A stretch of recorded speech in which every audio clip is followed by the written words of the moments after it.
दोस्तों आज की इस क्लास में क्लास 10th का जो पॉलिटिकल साइंस है, ठीक है, उसके चैप्टर नंबर 1 सत्ता में साझेदारी के सभी महत्वपूर्ण प्रश्न को करेंगे।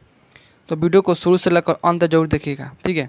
अभी तो थोड़ा सा भी अच्छा लगा तो वीडियो को लाइक और चैनल को सब्सक्राइब जरूर कीजिएगा। तो वीडियो को स्टार्ट करते हैं। तो हमारा पहला प्रश्न है, भारत में कहाँ औरतों के लिए आरक्षण की व्यवस्था है? भारत में कहाँ औरतों के लिए यानी कि महिलाओं के लिए आरक्षण की व्यवस्था है? लोकसभा में, कि विधानसभा में, कि मंत्रिमंडल में या पंचायती राज संस्था में? तो इसका सही उत्तर हो जाएगा ऑप्शन डी, पंचायती राज संस्था में इसका व्यवस्था की गई है, ठीक है, आरक्षण की व्यवस्था की गई है। चलिए आगे चलते हैं। दूसरा प्रश्न ये कर रहा है कि भारत में वर्तमान में कितने प्रतिशत महिलाओं को संसद में प्रतिनिधित्व प्राप्त है? यानी कि भारत में कितने प्रतिशत महिलाओं को संसद में प्रतिनिधित्व प्राप्त है? 20.2% या 10.86% या 19.06% या 11.7% है? तो इसका सही तो हो जाएगा ऑप्शन बी, 10.86% क्या प्रतिनिधित्व है, कितना है 10.86, ठीक है। चलिए आगे चलते हैं।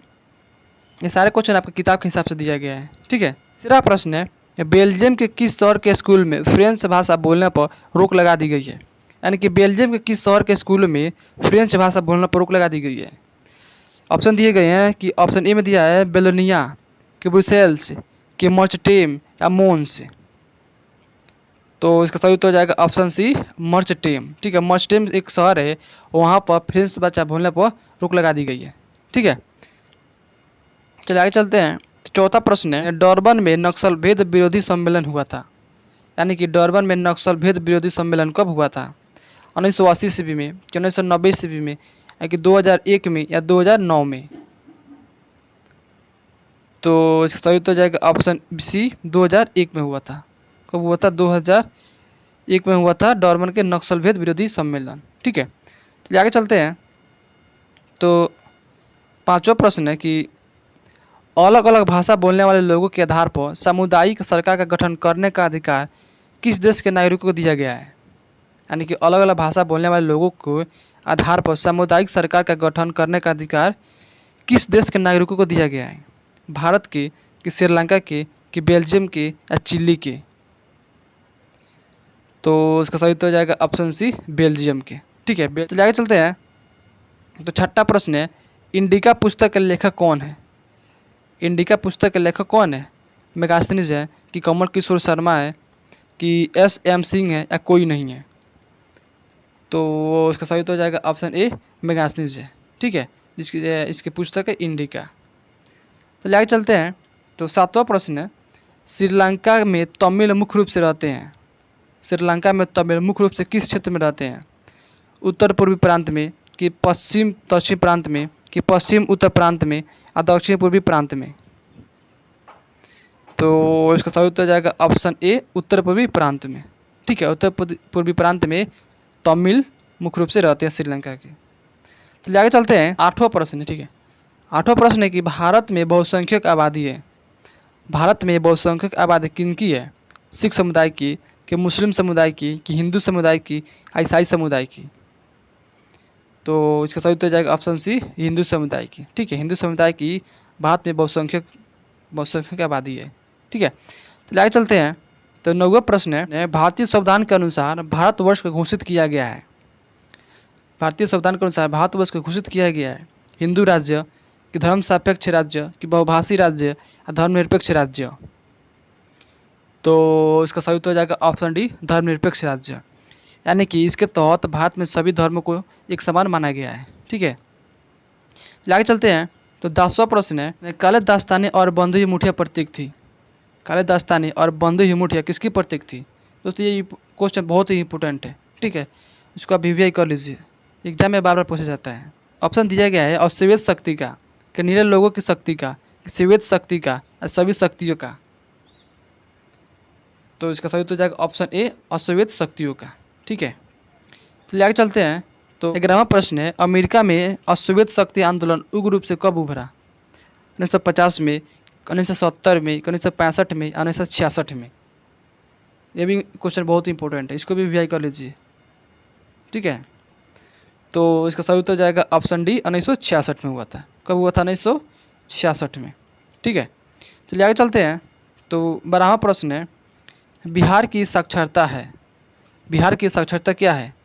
40% कि 47% या 49% या 50%? तो इसका सही उत्तर हो जाएगा ऑप्शन बी, 47% है। ठीक है। और भारत की सबसे कम साक्षरता वाला राज्य कौन सा है? वो है बिहार ही है। ठीक है, ये भी आप लोग याद रखिएगा।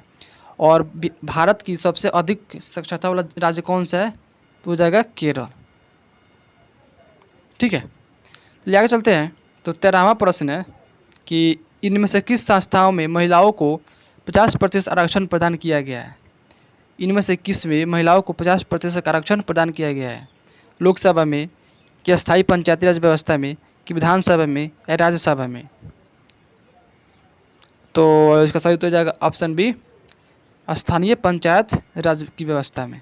ठीक है, चलिए आगे चलते हैं। 14वां प्रश्न है कि 14वां प्रश्न है, निम्नलिखित देशों में से किसे धार्मिक एवं जातीय पहचान के आधार पर व्यापक रूप से विखंडन का परिमाण भुगतना पड़ा था?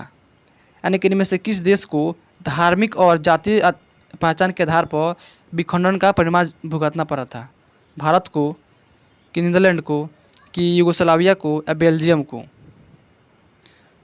तो सही उत्तर हो जाएगा ऑप्शन सी, यूगोस्लाविया को। ठीक है, ऑप्शन सी इसका सही उत्तर हो जाएगा। चलिए आगे चलते हैं। तो 15वां प्रश्न है कि भारत में सर्वप्रथम नगर निगम की स्थापना की गई थी? भारत में सर्वप्रथम नगर निगम की स्थापना कहाँ की गई थी? कोलकाता में, कि दिल्ली में, कि मुंबई में या चेन्नई में? तो इसका सही उत्तर हो जाएगा ऑप्शन डी, चेन्नई में की गई थी। ठीक, ऑप्शन डी इसका सही उत्तर हो जाएगा। चलिए आगे चलते हैं। 16वां प्रश्न है कि सत्ता की साझेदारी की एक अनूठी एवं सर्वोत्तम प्रणाली किस देश में विकसित की गई थी? सत्ता की साझेदारी एक अनूठी एवं सर्वोत्तम प्रणाली किस देश में विकसित की गई थी? नेपाल में, कि बेल्जियम में, कि श्रीलंका में या भारत में? तो इसका सही उत्तर हो जाएगा ऑप्शन बी, बेल्जियम में। ठीक है, ऑप्शन बी इसका सही उत्तर हो जाएगा। चलिए आगे चलते हैं। तो 17वां प्रश्न है कि निम्नलिखित व्यक्तियों में कौन लोकतंत्र में रंगभेद के विरोधी नहीं थे? किंग मार्टिन लूथर, कि महात्मा गांधी, कि ओलंपिक धावक टोम्पी स्मिथ एवं जॉन कॉलेस या जेड गुडी? तो इसका सही उत्तर हो जाएगा ऑप्शन डी, जेड गुडी। ठीक है, कौन सा हो जाएगा? ऑप्शन डी, जेड गुडी इसका सही उत्तर हो जाएगा। चलिए आगे चलते हैं। तो 18वां प्रश्न है, भारतीय संविधान के बारे में इनमें से कौन सा कथन सही है? भारतीय संविधान के बारे में इनमें से कौन सा कथन सही है? चलिए कथन को देखते हैं। तो 1 नंबर में है कि यह धर्म के आधार पर भेदभाव की मनाही करता है, यह धर्म को राजकीय धर्म बनाता है, सभी लोगों को कोई भी धर्म मानने की आज़ादी देता है, या किसी धार्मिक समुदाय में सभी नागरिकों को बराबरी का अधिकार देता है? तो जल्दी से बताइए इसका सही उत्तर क्या हो जाएगा? तो इसका सही उत्तर हो जाएगा ऑप्शन सी। ठीक है, कि सभी लोगों को कोई भी धर्म मानने की आज़ादी देता है। ठीक है, आगे चलते हैं। तो 19वां प्रश्न है, सत्ता में साझेदारी की प्रमुख कारण इनमें से कौन नहीं है? सत्ता में साझेदारी के प्रमुख कारण इनमें से कौन नहीं है? राष्ट्र की एकता एवं अखंडता के लिए, कि राष्ट्र की राजनीतिक व्यवस्था को स्थापित के लिए, कि अधिक से अधिक लोगों तथा समूहों को सत्ता में जोड़ने के लिए, सरकार का निर्धारण कार्यकाल पूरा करने के लिए? तो इसका सही तो हो जाएगा ऑप्शन सी, अधिक से अधिक लोगों तथा समूहों को सत्ता में जोड़ने के लिए। ठीक है, चलिए आगे चलते हैं। तो 20वां प्रश्न है, सत्ता की साझेदारी की अधिकांशिक आवश्यकता कहाँ पड़ती है? सत्ता की साझेदारी की सबसे अधिक आवश्यकता कहाँ पड़ती है? प्रत्येक लोकतांत्रिक राज्य में, कि क्षेत्रीय विभाजन वाले बड़े राज्य में, कि क्षेत्रीय विभाजन वाले छोटे राज्य में, जाति, भाषा, क्षेत्र, समुदाय के आधार पर बटे हुए समाज में? तो इसका सही उत्तर हो जाएगा ऑप्शन डी, जाति, भाषा, क्षेत्र, संप्रदाय के आधार पर बटे हुए समाज को। ठीक है, चलिए आगे चलते हैं। तो 21वां प्रश्न है, इनमें से सत्ता की साझेदारी का एक सही लाभ क्या है? इनमें से सत्ता की साझेदारी का एक सही लाभ क्या है? अस्थिरता एवं आंतरिक कलह में बढ़ोतरी, के मतभेदों में वृद्धि, समुदायों के मध्य टकराव में कमी और निर्णय लेने की प्रक्रिया में अनावश्यक विलम्ब? तो इसका सही उत्तर हो जाएगा ऑप्शन डी, निर्णय लेने की प्रक्रिया में अनावश्यक विलम्ब। ठीक है, ऑप्शन डी इसका सही उत्तर हो जाएगा। तो आगे चलते हैं। तो 22वां प्रश्न है, अमेरिका में चलाए गए नागरिक अधिकार आंदोलन का उद्देश्य क्या था? नस्ल आधारित भेदभाव को मिटाना, कि धर्म आधारित भेदभाव को मिटाना, कि क्षेत्र आधारित भेदभाव को मिटाना, कि भाषा आधारित भेदभाव को मिटाना था? तो 22वां का सही उत्तर हो जाएगा ऑप्शन ए, नस्ल आधारित भेदभाव को मिटाना था। ठीक है, ऑप्शन इसका सही उत्तर हो जाएगा।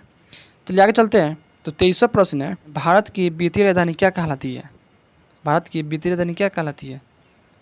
पटना, कि दिल्ली, या मुंबई, या चेन्नई? भारत की राजधानी तो दिल्ली है। दिल्ली क्या है? भारत की राजधानी है।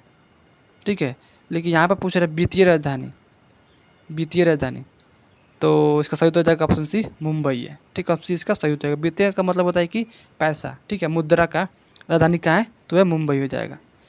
चलिए आगे चलते हैं। तो 24वां प्रश्न है, श्रीलंका में बहुसंख्यक समुदाय की भाषा है। श्रीलंका में बहुसंख्यक समुदाय की भाषा क्या है? हिंदी है, कि तमिल है, कि सिंहली है, कि फ्रेंच है? तो इसका सही उत्तर हो जाएगा ऑप्शन सी, सिंहली है। कौन सी है? सिंहली जो है वो श्रीलंका की बहुसंख्यक आबादी जो भाषा है। ठीक है, चलिए आगे चलते हैं। तो हमारा 25वां और अंतिम प्रश्न है कि 15वीं लोकसभा में महिलाओं सदस्यों की कुल संख्या कितनी थी? 25 थी, कि 35 थी, कि 59 थी, या 65 थी? तो इसका सही उत्तर हो जाएगा ऑप्शन सी, 59 थी। ठीक है।